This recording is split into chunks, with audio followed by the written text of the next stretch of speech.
وذرياته وأهل بيته وأهل طاعته وبارك وسلم تسليما كثيرا.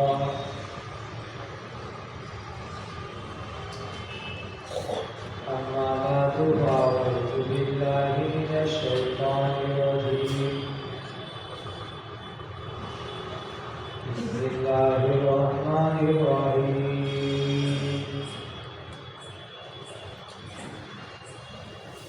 تبت يدا أبي لهب وتب ما أغنى عنه ماله وما كسب سيصلى نارا ذات لهب وامرأته حمالة الحطب في جيدها حبل من مسد. صدق الله مولانا العظيم.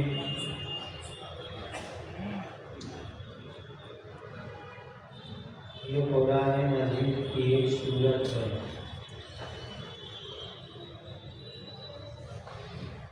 قرآن میں 114 سورتیں ہیں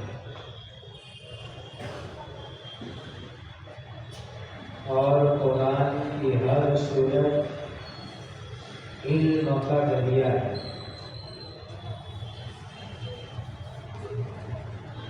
کیونکہ قرآن اللہ کی کتاب ہے. قرآن اللہ کا کلام یعنی اللہ کی بات ہے.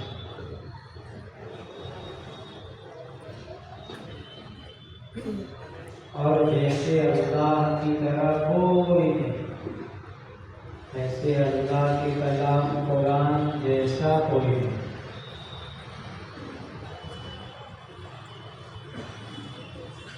قرآن اس کا ہم دل و جان سے ادب کریں. ادب دل سے ہوتا ہے اور ظاہر میں ادب نظر آتا ہے.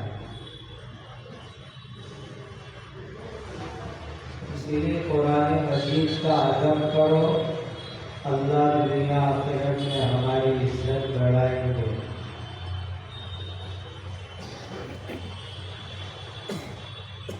قرآن کے جو نسخے ہوتے ہیں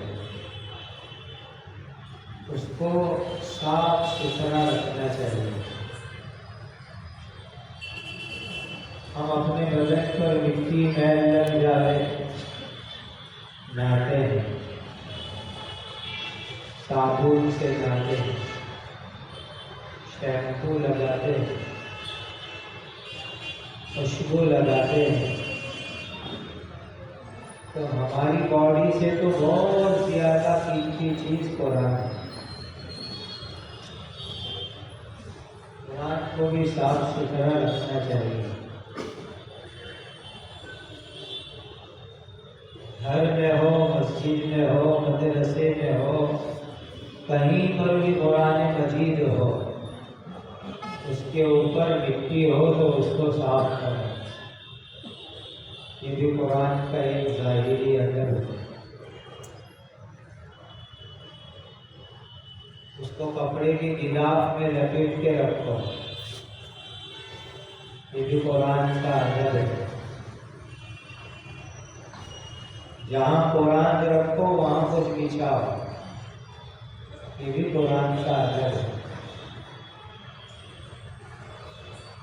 ایک اللہ کے ولی نے ایک مرتبہ مجمع سے پوچھا کہ امام کا مرتبہ زیادہ یا قرآن کا مرتبہ زیادہ؟ پورا مجمع کہنے لگا قرآن کا مرتبہ زیادہ. اللہ والوں کی نظر کہاں ہوتی ہے؟ فرمانے لگی کہ تمہارا جواب اور یہاں جو میں دیکھ رہا ہوں دونوں میں فرق ہے. ان کے دو قرآن کا درجہ زیادہ امام سے. تم نے امام صاحب کے لیے 3 مصلے بچھائے، ایک نیچے مسجد کی جگہ نہیں جو پوری مسجد میں بچھی ہوئی ہے وہ، پھر امام صاحب کے لیے 2 مصلے ایکسٹرا بچھے ہوئے ہیں۔ جو بھی عمرے میں حج میں جاتا ہے تو مسجد کے لیے مصلی لا، میری یادگار امام کے لیے 3 چیز بچھائی۔ اور دیکھو مسجد میں قرآن کیسے رکھے ہوئے ہیں، کچھ بھی بچھا ہوا نہیں ہے، گرد و غبار نہیں ہے، گرد و غبار لگا ہوا ہے، مٹی لگی ہوئی ہے۔ ایک طرف تم جواب دیتے ہو کہ قرآن کا مرتبہ زیادہ، اور دیکھتے ہیں تو امام کا مرتبہ زیادہ لگ رہا ہے، یہ سوچنے کا مقام ہے۔ اسی لیے دل میں قرآن کی عظمت پیدا کرو، جہاں بھی قرآن مجید ہو صاف کرو، اس کو خوشبو لگاؤ، کپڑے میں لپیٹو اس کو۔ ہم اپنے بدن کو مٹی اور گرد غبار سے بچاتے ہیں تو اللہ کی پاک کتاب کو بھی ہمیشہ پاک صاف رکھنا چاہیے۔ کرو گے یہ کام؟ بہت بڑی خدمت ہے یہ۔ ایسے واقعات ہے،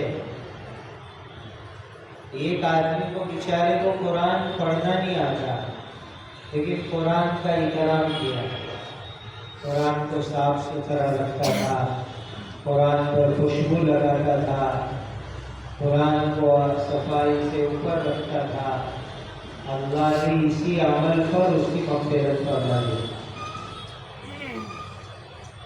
اسی عمل پر مغفرت ہو گئی۔ قرآن کی عظمت، قرآن کا ادب، پورا دین قرآن میں ہے،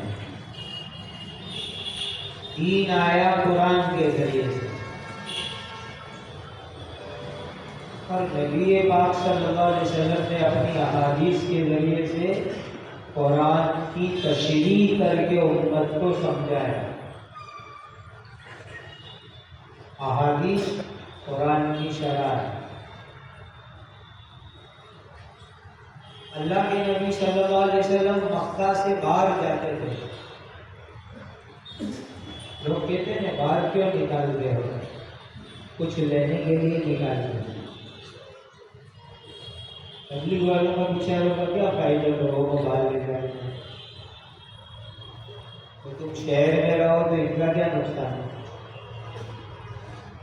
باہر اسی لیے نکالتے ہیں تاکہ کچھ لے، کچھ ملے، کچھ حاصل ہو گئے۔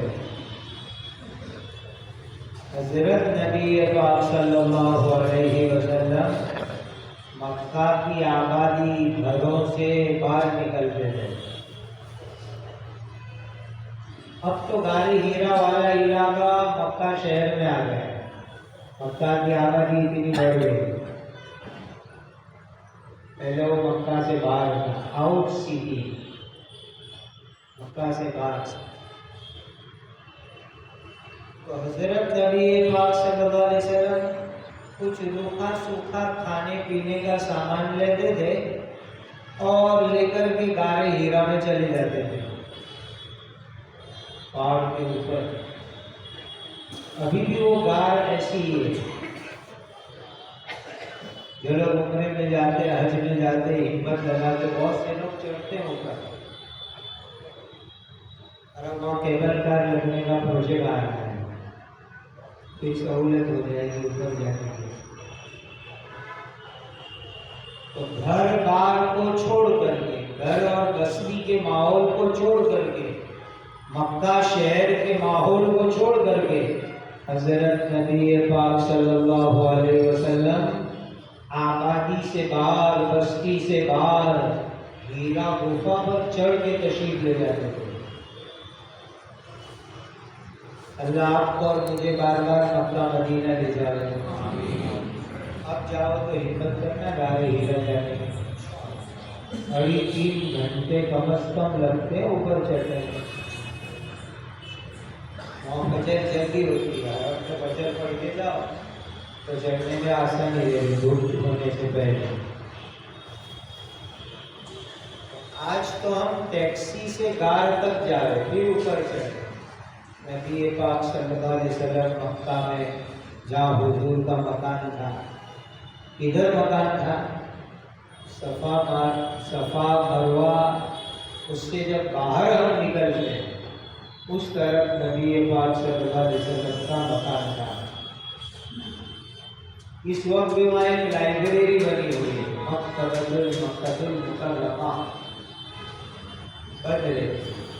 تقریباً اسی جگہ پر نبی پاک صلی اللہ علیہ وسلم کا مکان تھا. وہاں سے چلتے تھے، اپنا سامان لے کے چلتے تھے کھانے پینے کا. اور چلتے چلتے پہاڑ پر تب جاتے، پھر پہاڑ کے اوپر چڑھتے. اس میں پہاڑ پر چڑھنے کے بعد پھر گفا بہت ڈینجر حالت میں، ذرا ادھر ادھر کرو تو گر جاؤ، ایسی حالت میں گفا ہے. وہاں چلے جاتے تھے اور وہ تنہائی میں اکیلے میں بیٹھتے تھے اور اللہ سے دھیان لگاتے تھے، لو لگاتے تھے اللہ سے. اور اللہ سے اکیلے اکیلے تنہائی میں دھیان لگا کے جو روکھا سوکھا پیسے لے گئے، بھوک لگی تو کھا لیتے. لمبا وقت لگ گیا، لمبا وقت وہاں گاڑی ہیرا میں لگایا اور اللہ کا دھیان دیتے. اچانک ایک دن خوبصورت شکل میں حضرت جبرائیل امین آئے. زندگی میں 2 ہی مرتبہ جبرائیل کو اصلی دیکھا حضور نے، 2 مرتبہ. ورنہ فرشتے کو اصلی دیکھنا بہت مشکل کام ہے. اصلی حالت میں میں اور تم کو دیکھے تو پتہ نہیں کیا ہو جائے گا. نبی پاک صلی اللہ علیہ وسلم ایک مرتبہ محلہ جیاد میں تھے اور وہاں جبرائیل کو اصلی دیکھا، اصلی حالت میں. سورہ نجم کی شروع کی آیتوں کی ایک تفسیر یہی ہے، ثم دنا فتدلى فكان قاب قوسين أو أدنى فأوحى إلى عبده ما أوحى ما كذب الفؤاد ما رأى. ایسی عجیب حالت ہوئی، کچھ آواز آئی اوپر کی طرف سے تو نبی پاک صلی اللہ علیہ وسلم نے دیکھا آسمان پر اوپر کی طرف فرشتہ جبرائیل کرسی پر لٹکے ہوئے بیٹھے تھے. آسمان اور زمین کے بیچ میں ادھر ہوا میں لٹکے ہوئے کرسی پر. حضرت نبی پاک صلی اللہ علیہ وسلم بے ہوش ہو گئے، بے ہوش. اس لیے کہ جبرائیل کو کیسا دیکھا؟ یہ مغرب ہے، یہ مشرق ہے، یہ پشچم ہے، یہ پورب ہے. پوری دنیا کے اعتبار سے مشرق اور مغرب جو پورا آسمان کا کنارہ ہے وہ پورا حضرت جبرائیل امین سے بھر گیا تھا. ایسے ہم بعض مرتبہ بات کرتے ہیں کہ مولانا بیان کرنا ہے تو کتنے جاڑے تھے تو کرسی اکھی بھرا گئی تھی، اتنے جاڑے تھے. کوئی سوکھ لکڑی ہو رہی ہے کہ آدھی کرسی بھی نہیں بھرائے گی. ایسے تو جبرائیل کیسے تھے؟ مشرق سے مغرب، پورب سے پشچم، پورے عالم کے آسمان کا یہاں سے وہاں تک کا کنارہ بھرا ہوا تھا جبرائیل سے. سوچو ان کا بدن کیسا ہوگا. اور نبی پاک صلی اللہ علیہ وسلم بے ہوش ہو گئے، زمین پر گر گئے. جب ہوش آیا تو جبرائیل نے کیا کہا؟ سنو دھیان سے حدیث. اے اللہ کے آخری نبی حضرت محمد رسول اللہ صلی اللہ علیہ وسلم، یہ جو آپ نے دیکھا مشرق مغرب پورو پشچم پورا آسمان بھرا ہوا تھا، یہ میرا ایک پر تھا. کیا تھا؟ میرا ایک پر تھا. پرندوں کے پر ہوتے ہیں، میرا ایک پر تھا. پھر کیا کہا؟ میرے اللہ نے ایسے مجھے 600 پر عطا فرمائے. میرے اللہ نے ایسے مجھے 600 پر عطا فرمائے ہیں. اندازہ لگاؤ جبرائیل کی طاقت کیسی ہوگی. علمہ شدید القویٰ ذو مرۃ فاستویٰ وہو بالافق الاعلیٰ. بہت طاقتور جبرائیل تو بہت طاقتور. ان کی طاقت کی ایک مثال اور دعا. ایک پوری قوم تھی، ایک علاقے میں رہتی تھی، بڑا علاقہ، 5 یا 7 ان کے شہر تھے. ایسی بستی، بڑی بستی، ایک راجیہ، ایک چھوٹا سا ملک، پورا دیش. وہاں کے لوگ گڑبڑ کرتے تھے، غلط کام کرتے تھے. اللہ کے نبی حضرت لوط علیہ السلام نے سمجھایا، اتأتون الذکران من العالمین. یہ کیا گندے کام کرتے ہو؟ اللہ اس گندی کام سے ہماری نسلوں کی حفاظت کرنا. یہ کیا گندے کام کرتے ہو؟ اچھا رشتے داری کی یاد رکھو. حضرت ابراہیم علیہ السلام چچا ہوتے ہیں اور حضرت لوط علیہ السلام بھتیجے ہوتے ہیں. دونوں چچا بھتیجے ہیں. اور آگے عجیب سنا، ابراہیم علیہ السلام نے عراق والوں کو ایمان کی دعوت دی. وہ آپ کا وطن تھا، عراق والوں کو دعوت دی. تو پورے عراق کے اندر نبی کی دعوت پر 2 ہی آدمی ایمان لائے. آج تو ہم مایوس ہو جاتے ہیں، گشت کرتے کرتے تھک گئے، وہاں سے تو 3 دن کی ایک جماعت بھی نہیں نکل گئی. ہم مایوس ہو جاتے ہیں. حضرت ابراہیم علیہ السلام نے عراق والوں کو ایمان کی دعوت دی، اور کس محنت اور درد سے دعوت دی. یا ابت انی قد جاءنی من العلم ما لم یأتک فاتبعنی اہدک صراطا سویا. ابا جان، تم میرے ابا ہو، میں آپ کا بیٹا ہوں، لیکن اللہ نے جو مجھ کو ہدایت کا راستہ دیا، ابا اس ہدایت کے راستے پر چلو. میں جو راستہ بتاتا ہوں اس پر چلو، تم جنتی ہو جاؤ گے. یا ابت لا تعبد الشیطان. ابا جان، شیطان کی بتوں کی پوجا مت کرو. ان الشیطان کان للرحمن عصیا. شیطان اللہ کا نافرمان ہے. باپ کو سمجھایا، بہت سمجھایا. وَإِذْ قَالَ إِبْرَاهِيمُ لِأَبِيهِ آزَرَ أَتَتَّخِذُ أَصْنَامًا آلِهَةً إِنِّي أَرَاكَ وَقَوْمَكَ فِي ضَلَالٍ مُبِينٍ. ابراہیم علیہ السلام کے ابا کا نام آزر تھا. ابا جان، یہ بتوں کی پوجا کرتے ہو، کھلی گمراہی ہے، یہ چھوڑو. اور سمجھایا یہاں تک کہ عراق والوں نے ابراہیم علیہ السلام کو آگ میں ڈالا، زندہ آگ میں ڈالا. نبی کو زندہ ننگا کر کے ڈالا، ہاتھ پیر باندھ کے ڈالا. اتنی مصیبت برداشت کی، اتنی تکلیف برداشت کی، لیکن عراق میں 2 ہی آدمی مر گئے۔ ایک آپ کی بیوی حضرت سارہ، دوسرے آپ کے بھتیجے حضرت لوط، 2 ہی مر گئے۔ اتنی محنت، اتنا مجاہدہ، اتنی تکلیف، 2 ہی مر گئے۔ چلو اب ہجرت کرو۔ عراق والے ایمان نہیں لاتے، جان کے دشمن بن گئے، ہجرت کرو۔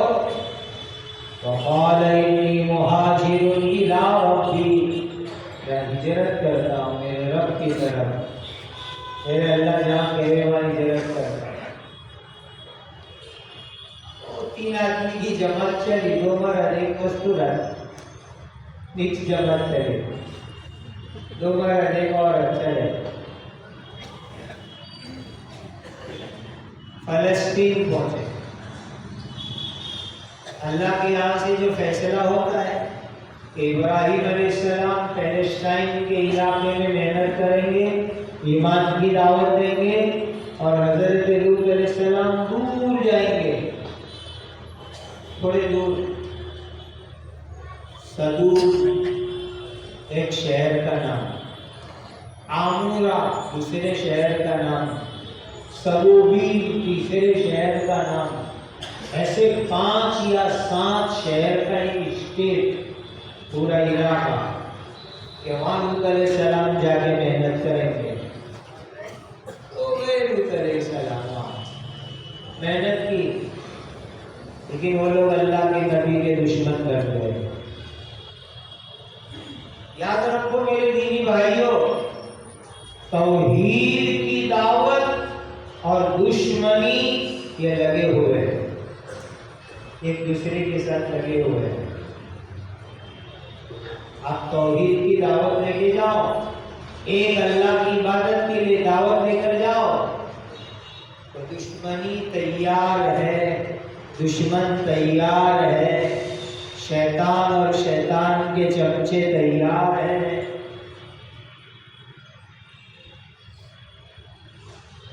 اور ایک عجیب بات سنو، ذرا دھیان سے باریکی سے سمجھو۔ ہمارے ساتھیوں کے حوصلے بعض مرتبہ ٹوٹ جاتے ہیں۔ ایک عجیب بات سنو، اور میں سناتا ہوں، ایک بہت بڑے اللہ کے ولی حضرت قاری سید صدیق احمد صاحب بانوی رحمۃ اللہ علیہ، حضرت مولانا عبدالغنی صاحب رحمۃ اللہ علیہ، حضرت سے بھی بڑا تعلق تھا، حضرت قاری سید صدیق احمد صاحب کا بہت گہرا تعلق تھا۔ حضرت مولانا عبدالغنی صاحب ان کو اپنے بڑوں کے درجے میں مانتے تھے، میں نے خود دیکھا ہے یہاں احمد آباد میں بھی۔ حضرت قاری سید صدیق احمد صاحب بانوی رحمۃ اللہ علیہ ہمارے ماضی قریب کے اکابرین میں سے، ملک کے اکابروں میں، ان کے ملفوظات میں چھپا ہوا ہے ان کی سوال میں کہ تم دین کا کام کرو، تم دین کا کام کرو، اور کوئی تمہاری مخالفت نہ کرے تو سمجھ لینا کہ تمہارا کام صحیح نہج پر نہیں ہے۔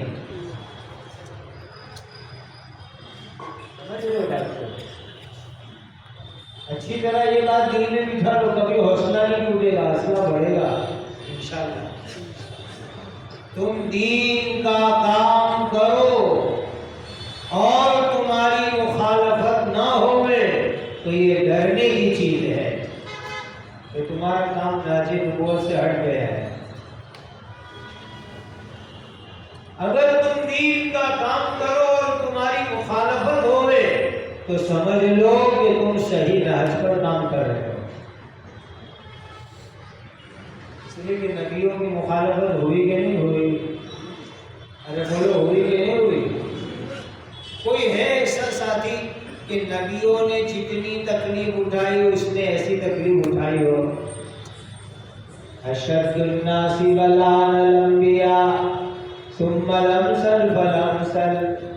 اس دنیا میں دین کے خاطر سب سے زیادہ امتحان، سب سے بڑی پریکشا، سب سے بڑے حالات اللہ کے نبیوں پر آئے، سب سے بڑے حالات نبیوں پر آئے، اور حالات نبیوں کا. بعض نبیوں کو لوگوں نے قتل کر ڈالا، نبیوں کو قتل کیا. سخت حالت.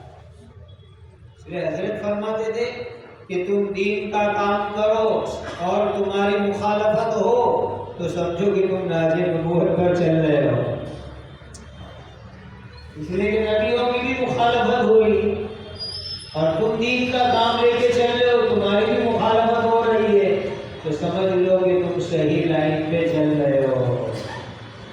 اور اگر تمہاری مخالفت نہ ہوئے تو ڈرنے کی بات ہے کہ تم صحیح نہج پر ہو کہ نہیں ہو. ڈرنے کی بات ہے. کوئی بھی اچھا کام کرو، کوئی بھی اچھا کام صحیح طریقے سے صحیح نہج پر، کوئی نہ کوئی مخالفت کرنے والے تو آگے کھڑے ہو جائیں گے. تو خوش ہونے کا کہ وہ ہمارے گناہ دھو رہے ہیں. ایک بزرگ کا واقعہ مفتی محمد شفیع صاحب رحمۃ اللہ علیہ نے بھی نقل کیا ہے. تو ان کو کسی نے کہا کہ لوگ آپ کی غیبت کرتے، مخالفت کرتے، تو میں ان کے لیے ہدیہ بھیجوں گا.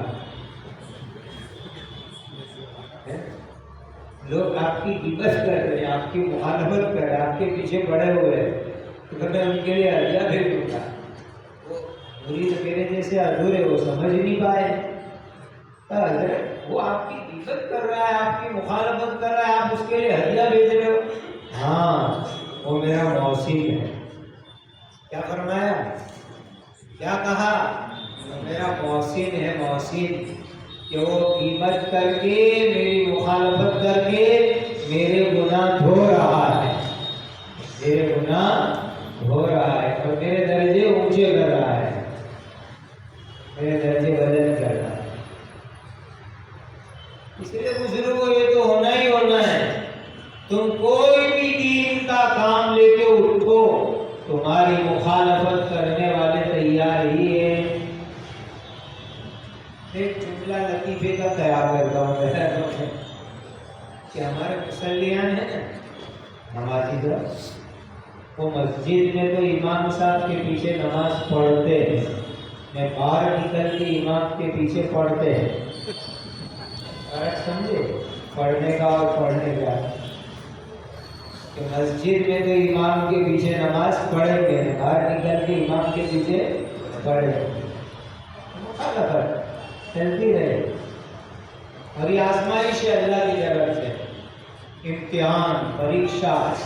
الف لام میم احسب الناس ان یترکوا ان یقولوا آمنا وهم لا يفتنون ولقد فتنا الذين من قبلهم فليعلمن الله الذين صدقوا وليعلمن الكاذبين.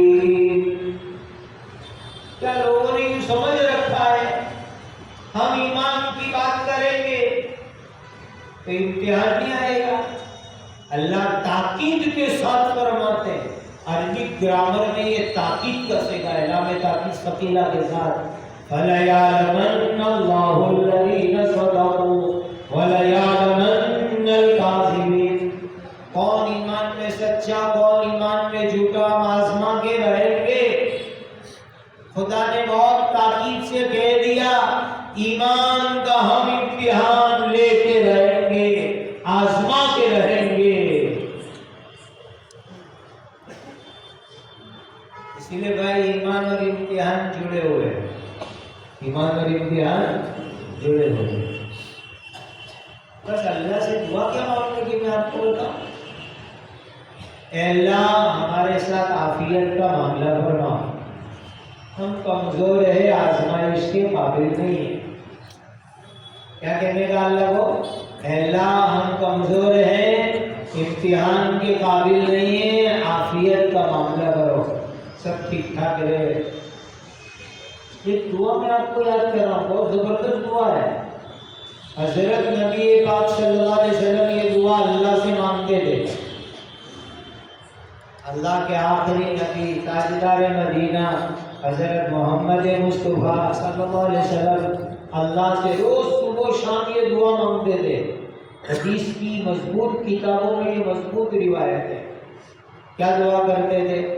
اللہم انی اسألک العافیہ فی الدنیا والآخرہ، اللہم انی اسألک العفو والعافیہ فی دینی ودنیای واہلی ومالی، اللہم استر عورتی، اللہم استر عوراتی وآمن روعاتی، اللہم احفظنی من بین یدی ومن خلفی وعن یمینی وعن شمالی ومن فوقی واعوذ بعظمتک ان اغتال من تحتی.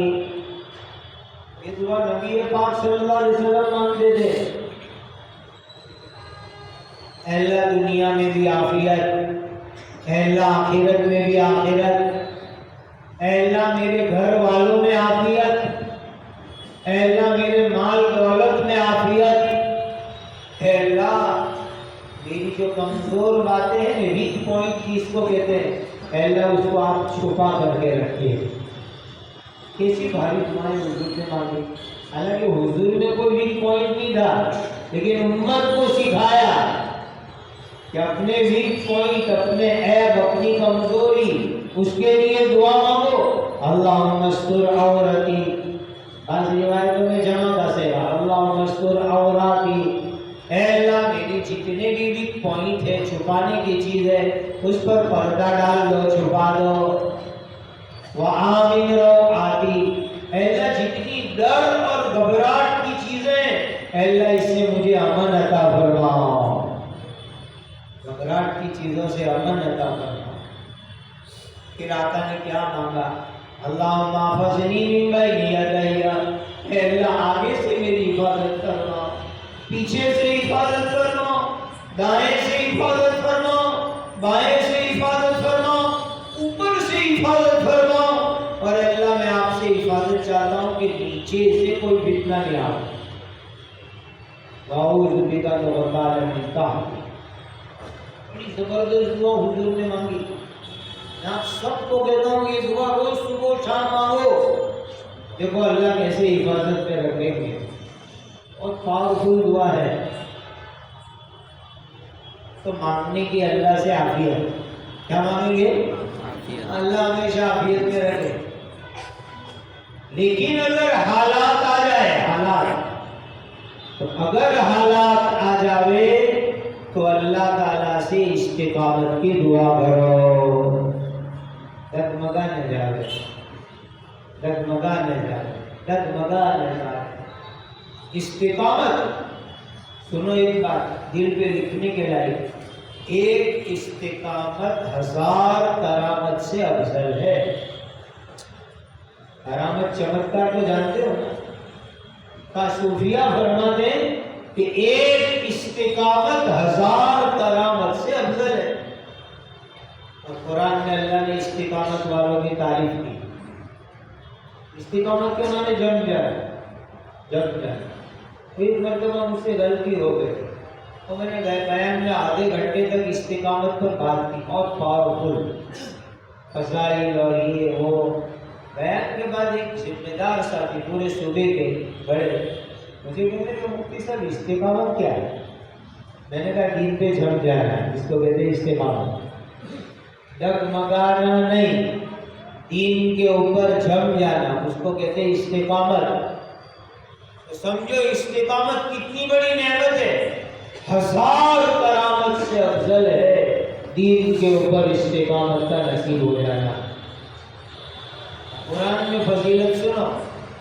ان الذين قالوا ربنا الله ثم استقاموا، جنہوں نے کہا ہمارے رب اللہ. بولو ہمارے رب کون؟ ارے بولو پورے ایمان سے ہمارے رب کون؟ ان الذين قالوا ربنا الله ثم استقاموا، پھر اس پر جم گئے، جم گئے. ہمارے رب اللہ ہی ہے. ہم کفر، شرک، گمراہی، ضلالت کے آجو باجو کے کانٹے دار راستوں پر ہم نہیں جاتے. ہم اس پر جم گئے. ان الذین قالوا ربنا اللہ ثم استقاموا، کیا ملے گا استقامت پر، دین پر جمنے پر کیا ملے گا؟ تتنزل علیہم الملائکہ، فرشتے آتے ان کے پاس، فرشتے ان کے دل میں اچھی بات کا الہام کرتے ہیں، اچھی باتیں ان کے دلوں میں ڈالتے ہیں، بری باتوں سے روکتے ہیں، فرشتے ان کے دلوں میں آتے ہیں۔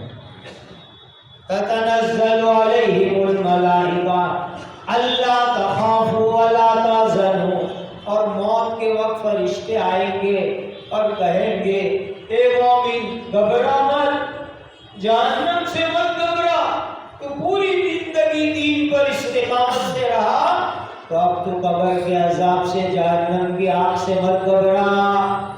اللہ تخافوا ولا تحزنوا وابشروا بالجنة التي كنتم توعدون، جنت کی خوشخبری، جنت کی بشارت لے لے، دنیا میں وعدے کیے گئے تھے، لے لے جنت۔ وَأَبْشِرُوا بِالْجَنَّةِ الَّتِي كُنْتُمْ تُوعَدُونَ نَحْنُ أَوْلِيَاؤُكُمْ فِي الْحَيَاةِ الدُّنْيَا وَفِي الْآخِرَةِ، دنیا میں بھی اللہ مدد کریں گے، آخرت میں بھی مدد کریں گے۔ خدا کی مدد مل گئی، کام ہو گیا۔ وَلَكُمْ فِيهَا مَا تَشْتَهِي أَنفُسُكُمْ، جو چاہے وہ ملے گا جنت میں، جو چاہے وہ ملے گا۔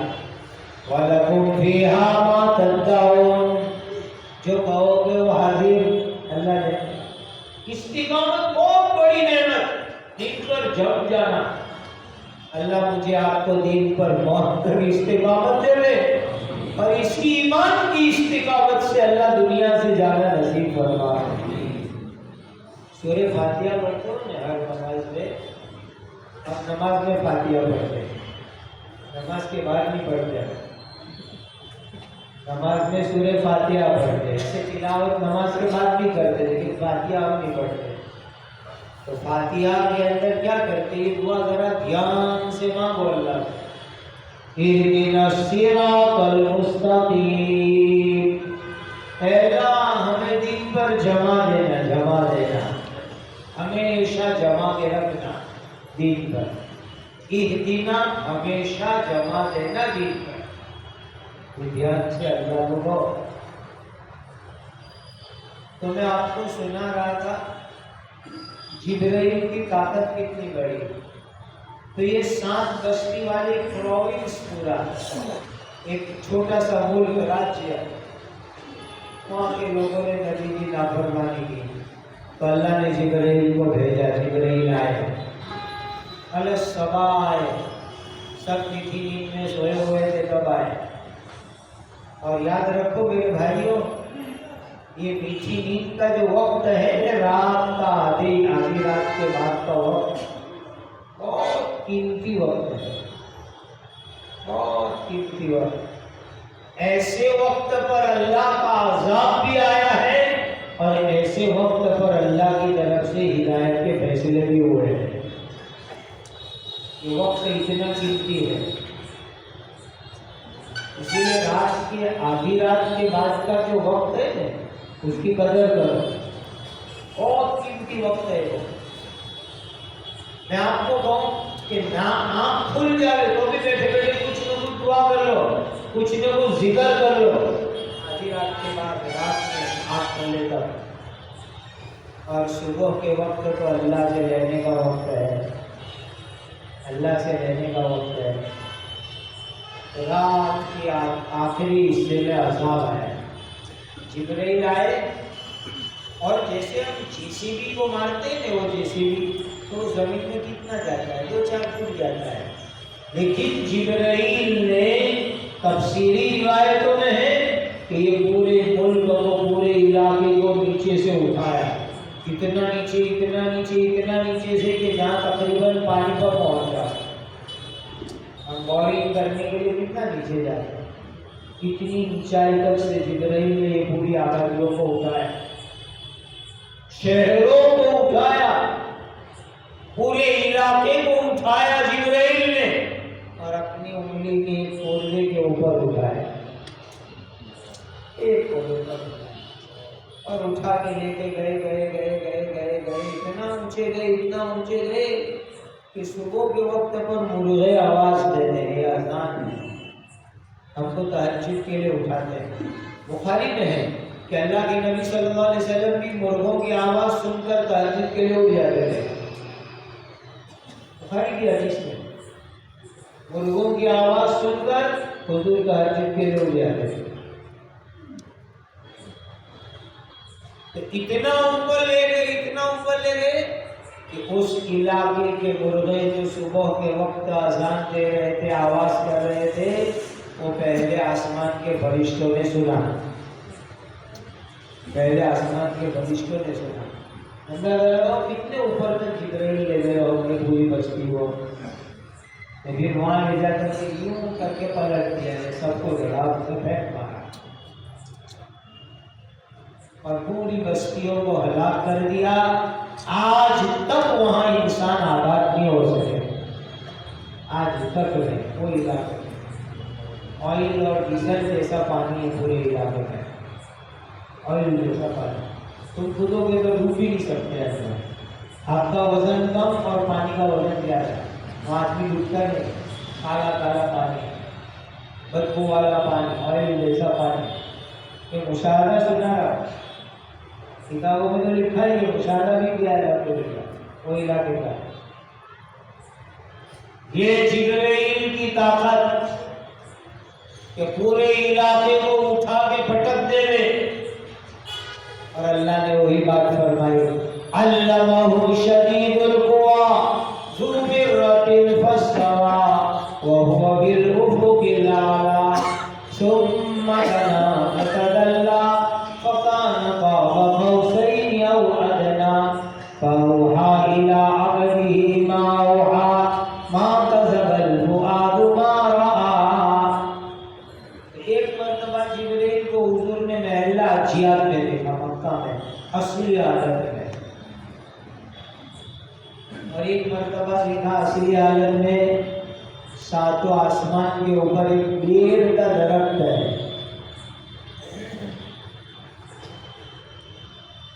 سدرۃ المنتہا کہتے ہیں۔ وَلَقَدْ رَآهُ نَزْلَةً أُخْرَىٰ عِندَ سِدْرَةِ الْمُنتَهَىٰ عِندَهَا جَنَّةُ الْمَأْوَىٰ إِذْ يَغْشَى السِّدْرَةَ مَا يَغْشَىٰ مَا زَاغَ الْبَصَرُ وَمَا طَغَىٰ لَقَدْ رَأَىٰ مِنْ آيَاتِ رَبِّهِ الْكُبْرَىٰ۔ معراج میں گئے، معراج میں اللہ اکبر، معراج میں تو ساتویں آسمان کے اوپر یہ بیری کا درخت ہے، چھٹے آسمان پر اس کی جڑ ہے اور ساتویں پر اس کی ڈالیاں پھیلی ہوئی ہے۔ وہ پوری بیری کا درخت اس رات میں ڈیکوریٹ تھا، لال پیلے عجیب عجیب چمکتے ہوئے مخلوق پتنگے اس کے اوپر تھے۔ یہ کیا چیز تھی؟ سارے فرشتے اللہ کے اس رات میں جمال محمدی کو دیکھنے کے لیے آئے تھے۔ اور آپ کے آقا، اللہ کے آخری نبی حضرت محمد رسول اللہ صلی اللہ علیہ وسلم کا جمال مبارک، آپ کی خوبصورتی مبارک دیکھنے کے لیے سارے فرشتے سدرۃ المنتہا پہ آ کے بیٹھ گئے تھے، پتے پتے پر، ڈالی ڈالی پر، شاخوں شاخوں پر، ٹہنی ٹہنی پر عجیب قسم کے فرشتے اور مخلوقات۔ اوہو آخری نبی آ رہے ہیں، جمال محمدی کا آج دیدار کریں گے، آ کے بیٹھ گئے۔ وَلَقَدْ رَآهُ نَزْلَةً أُخْرَىٰ عِندَ سِدْرَةِ الْمُنتَهَىٰ عِندَهَا جَنَّةُ الْمَأْوَىٰ إِذْ يَغْشَى السِّدْرَةَ مَا يَغْشَىٰ۔ عجیب نظارہ، ایسا نظارہ رہا ہوگا، کیسا لگا؟ آپ کو معلوم ہے آدمی کہیں جو ہے نا اسٹیج شو کرنے جاتا ہے، انگریزی میں پرفارمنس کرنے جاتا ہے تو بھٹ بھٹ کے جاتا ہے، کتنے بیوٹیشینوں کے پاس بال کروائے گا، چہرہ کروائے گا، کپڑے کروائے گا، وہ بھٹ بھٹ کے جاتا جاتا ہے پرفارمنس کرنے کے لیے. آپ جانتے ہو ہمارے حضور کی سال میں معراج میں تشریف لے گئے، کی سال میں معراج میں تشریف لے گئے. اپنی چچا زاد بہن ام ہانی کے مکان میں سوئے ہوئے تھے. چھت ہٹی، جبرائیل نے آ کے اٹھایا تو حضور حتیم میں جا کے سو گئے. حتیم نے آ کے اٹھایا، پھر وہ آپریشن ہوا، حضور کا سینہ مبارک چیرا، الم نشرح لک صدرک، اور زمزم کا کنواں وہی ہے، اس سے حضور کا سینہ مبارک دھویا، ٹانکے مارے، سرجری کی، اور پھر حضور کو معراج میں لے کے چلے گئے. ایک دم سمپل پوزیشن میں، لیکن اللہ نے میرے حضور کو جو جمال عطا فرمایا تھا وہ جمال حضرت یوسف کے جمال سے بھی زیادہ بہتر تھا. جمال محمدی کہو صلی اللہ علیہ وسلم. حضور تو غار ہیرا میں عبادت میں لگے ہوئے تھے اور جبرائیل آئے، اور جبرائیل بڑی خوبصورت شکل میں آتے تھے. بہت خوبصورت صحابی دہیا رضی اللہ عنہ. دہیا نام یاد رکھو، بچوں کے نام رکھو. بہت خوبصورت صحابی حضرت دہیا ابن خلیفہ کلبی رضی اللہ عنہ. دہیا ان کی شکل میں زیادہ جبرائیل آتے تھے. حضرت نبی پاک صلی اللہ علیہ وسلم کے پاس جبرائیل آتے تھے تو کئی مرتبہ ایسا ہوا کہ دہیا کی شکل میں آتے تھے، کیونکہ اصلی شکل میں آوے تو صحابہ بھی نہیں دیکھ سکتے تھے. جب نبی نے دنیا میں ایک مرتبہ، معراج میں ایک مرتبہ اصلی شکل میں دیکھا تو نبی نے جب دنیا میں اصلی شکل میں دیکھا تو بے ہوش ہو گئے، تو صحابہ تو کہاں دیکھ سکتے تھے. اس لیے جبرائیل خوبصورت شکل میں آتے تھے، حضرت دہیا کی شکل میں. بہت خوبصورت صحابی. کبھی کبھی کسی گاؤں کے آدمی کی شکل میں بھی آتے تھے سوال جواب کرنے کے. گاؤں والے سمپل ہوتے، بولے بھالے، اور سوال بھی وہ بولے بھالے انداز میں کرتے ہیں. اور بھی ایسی شکل میں بھی جبرائیل آتے تھے دین سکھانے کے لیے.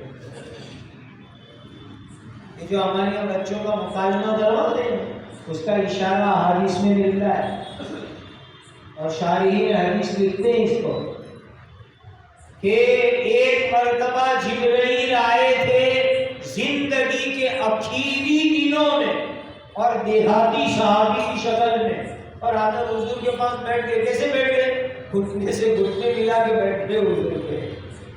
حضور بیٹھے ہوئے تھے تو گھٹنے سے گھٹنے لگا کر بیٹھ گئے، اور سوال بھی کر رہے ہیں، جواب بھی دے رہے ہیں، جواب بھی دے رہے ہیں، سوال بھی کر رہے ہیں، عجیب و غریب انداز میں.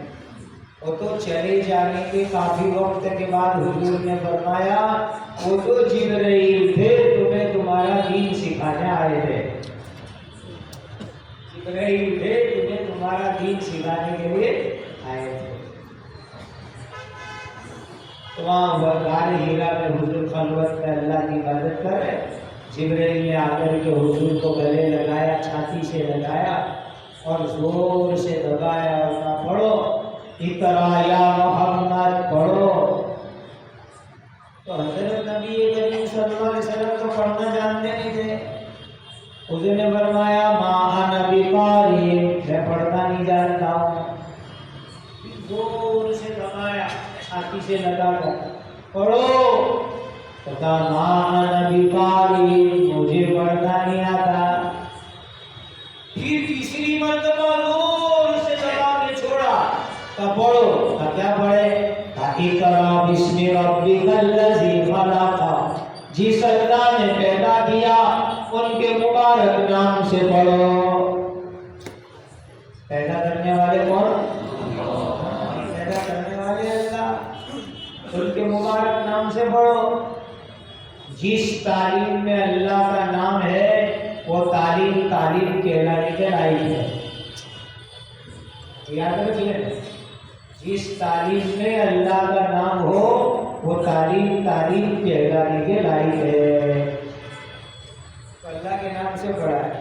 اقرا بسم ربک الذی خلق، خلق الانسان من علق. ارے انسان تو سوچ تو صحیح کہ منی کا ناپاک قطرہ تیری ماں کے پیٹ میں گیا، تیرے باپ کی پیٹھ سے ماں کے پیٹ میں گیا، اس منی کے قطرے کو اللہ نے خون بنایا، جمع ہوا خون بنایا، اس جمے ہوئے خون سے تیرے اللہ نے تجھے پیدا فرمایا۔ سوچو اللہ کی قدرت، کتنے لاکھوں منی کے قطرے ضائع جاتے، لیکن وہ منی کا قطرہ جس سے اللہ نے تمہیں پیدا کیا، یاد کرو اللہ کی قدرت کو۔ کیسے قدرت؟ اقرأ بسم ربک الذی خلق، خلق الانسان من علق، ایک ناپاک قطرہ جس کو بولنا بھی اچھا نہیں لگتا، کوئی بار بار بولے تو لوگ کہتے ہیں کہ ان کو کچھ تمیز ہے کہ نہیں، کیا بار بار منی منی منی بولتے رہتے، لیکن اسی منی کے قطرے سے جو ماں کے پیٹ میں پہنچا، اللہ نے اس کو جمع ہوا خون بنایا، پھر اس میں سے یہ خوبصورت انسان کو اللہ نے بنایا۔ کتنا خوبصورت انسان! لقد خلقنا الانسان فی احسن تقویم۔ لوگ چاند کو خوبصورت کہتے ہیں، قسم خدا کی اللہ نے مجھے اور آپ کو چاند سے زیادہ خوبصورت بنایا، چاند سے زیادہ خوبصورت بنایا مجھے آپ کو اللہ۔ قرآن میں گواہی دے، لقد خلقنا الانسان فی احسن تقویم۔ تو جس اللہ نے ہم کو اتنا اچھا بنایا، اسی اللہ کی عبادت کرنی، اطاعت کرنی، اسی اللہ کے دین کو زندگی میں لانا، دوسروں کی زندگی میں پہنچانا۔ تو انسان انسان ہے، انسان وہ انسان ہے جب اللہ کے بھیجے ہوئے دین کو اپنی زندگی میں اتارے اور دوسروں کی زندگی میں پہنچاوے، وہ انسان انسان ہے۔ ورنہ کیا ہوگا؟ ثم رددناہ اسفل سافلین، بالکل نیچے اللہ ڈال دیتے ہیں۔ کتنا نیچے ڈال دیتے ہیں؟ اولئک کالانعام بل ھم اضل، یہ تو جانور جیسے، جانور سے بھی زیادہ بڑے گزرے ہیں۔ جانور کیا کرتا ہے؟ روٹی کھا کر کے مالک کی وفاداری کرتا ہے۔ دسترخوان پر بچی ہوئی روٹی جس مالک نے پھینک دی، اس مالک کے لیے کتا جان دے دیتا ہے۔ میں نے اخبارات میں کتنے قصے ایسے پڑھے کہ کتے نے ناگ کو مار ڈالا اور مالک کے گھر میں گھس رہا تھا۔ کون سا کتا؟ مالک اس کو کبھی روکھی ڈالی، کبھی سوکھی ڈالی، کبھی موٹی دسترخوان کی ڈالی، لیکن وہ مالک کی وفاداری کی کہ سانپ سے لڑ کر مالک اور مالک کے بچوں کو بچایا، اور اس کتے نے جان دے دی۔ ہم کو اتنے گھر گزرے ہیں کہ اس مالک کی بے شمار نعمتیں ہمارے اوپر ہے، اس مالک کو ہم بھول جاتے ہیں، اس مالک کو ہم بھول جاتے ہیں، اس کی عبادت کو بھول جاتے ہیں، اس کے دین کو بھول جاتے ہیں، حالانکہ اس کی نعمتیں اتنی ہیں کہ بارش کے قطروں سے بھی زیادہ ہے، سمندر کی جھاگ سے زیادہ ہے، دنیا میں جتنے ریت کے کنکر ہیں اس سے زیادہ ہے، دنیا میں جتنے درختوں کے پتے ہیں اس سے زیادہ ہے میرے اللہ کی نعمت۔ میری دینی بھائیوں، مقصد بناؤ زندگی کا اللہ کا دین سیکھنا، کہو انشاءاللہ، اللہ کے دین کو زندگی میں اپنانا، کہو انشاءاللہ، اللہ کے دین کو دوسروں تک پہنچانا، کہو انشاءاللہ۔ یہ مقصد، دین سیکھو، زندگی میں لاؤ، دوسروں تک پہنچاؤ، اس کو زندگی کا مقصد بنا۔ اور بنائے گا اس کو مقصد ہوگا ماشاءاللہ۔ اب اس کے لیے آسان ترتیب ہے، بہت آسان ہے، بہت مختصر ترتیب اس کے لیے۔ مہینے میں 3 دن، سال کا چلہ، زندگی کے 4 مہینے، اتنی آسان ترتیب ہے۔ حالانکہ ہمیں تو زندگیاں وقف کرنی چاہیے، زندگیاں وقف، ہم تو زندگی والے ہیں، اور ماشاءاللہ آپ نے علاج بھی کر لیے۔ اب ترتیب بتاؤ کہ اس کی کیا ترتیب ہے، کب ترتیب ہے؟ 40 دن کی، 4 مہینے کی، 3 دن کی، اللہ ہم سب کو اپنے دین کے لیے قبول فرما لے. دعا کیا کرو اللہ سے. ایک دعا میں نے آپ کو حدیث کی بتلائی، یاد رکھی، اس کو پڑھنے کی عادت بناؤ. اللہم انی اسألک العافیہ فی الدنیا والآخرہ، اللہم انی اسألک العفو والعافیہ فی دینی و دنیای و اہلی و مالی، اللہم استر عورتی، اللہم استر عوراتی وآمن روعاتی، اللہم احفظنی من بین یدی ومن خلفی وعن یمینی وعن شمالی ومن فوقی واعوذ بعظمتک ان اغتال من تحتی. اور ایک دعا اردو میں مانگو، میں الفاظ بولتا ہوں آپ آمین کہو. اے اللہ موت تک اپنے دین کی مقبول خدمات کے لیے ہمیں قبول کر لیا. یہ مانگو اللہ. اے اللہ موت تک اپنے دین کی مقبول خدمت کے لیے ہمیں قبول فرما لیجیے. کرو گے یہ دعا؟ حد تک کی قبلہ کی دلیل کس کی کب کرتی ہے.